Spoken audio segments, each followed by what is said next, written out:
میرا کلام جو میں چاہوں اس کو پورا کرے گا۔ آج کے لیے ہماری پہلی تلاوت اشعیاء نبی کا صحیفہ 55 باب 10 تا 11 آیات مقدسہ۔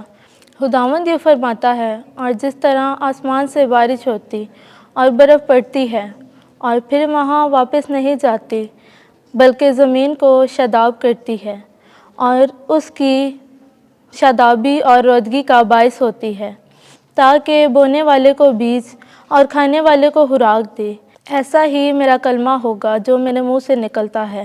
وہ میرے پاس بیکار واپس نہ آئے گا بلکہ جو میں چاہوں اس کو پورا کرے گا، اور جس بات کے لیے میں نے اسے بھیجا اس میں کامیاب ہوگا۔ پاک کلام کے پڑھے اور سنے جان پر خداوند کی برکت ہو۔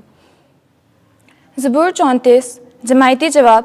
خداوند صادقوں کو سب مصیبتوں سے چھڑاتا ہے۔ میرے ساتھ مل کر خداوند کی تعظیم کرو، ہم سب مل کر اس کے نام کی تمجید کریں۔ میں خداوند کا طالب ہوا اور اس نے میری سن لی، اور اس نے مجھے ہر خوف سے چھڑایا۔ جماعتی جواب۔ خداوند صادقوں کو سب مصیبتوں سے چھڑاتا ہے۔ تم اس کی طرف نگاہ کرو تاکہ منور ہو جاؤ اور تمہارے چہرے پر شرمندگی نہ آئے۔ دیکھو، مسکین نے دہائی دی اور خداوند نے سن لی اور اس کی سب مصیبتوں سے اسے چھڑایا۔ جماعتی جواب۔ خداوند صادقوں کو سب مصیبتوں سے چھڑاتا ہے۔ خداوند کی آنکھیں صادقوں پر اور اس کے کان ان کی فریاد پر لگے رہتے ہیں۔ خداوند کا چہرہ بد کرداروں کے خلاف ہے تاکہ ان کا ذکر زمین پر سے مٹا دے۔ جماعتی جواب۔ خداوند صادقوں کو سب مصیبتوں سے چھڑاتا ہے۔ صادق چلائے تو خداوند نے ان کی سن لی اور ان کی سب مصیبتوں سے انہیں چھڑایا۔ خداوند شکستہ دلوں کے قریب ہے اور خستہ روحوں کو رہائی دیتا ہے۔ جماعتی جواب۔ خداوند صادقوں کو سب مصیبتوں سے چھڑاتا ہے۔ آمین۔ خداوند آپ کے ساتھ ہو۔ انجیل مقدس متی کے مطابق اے خداوند تیری تمجید ہو۔ چھٹا باب 7ویں سے 15ویں آیت۔ تم اس طرح دعا کیا کرو۔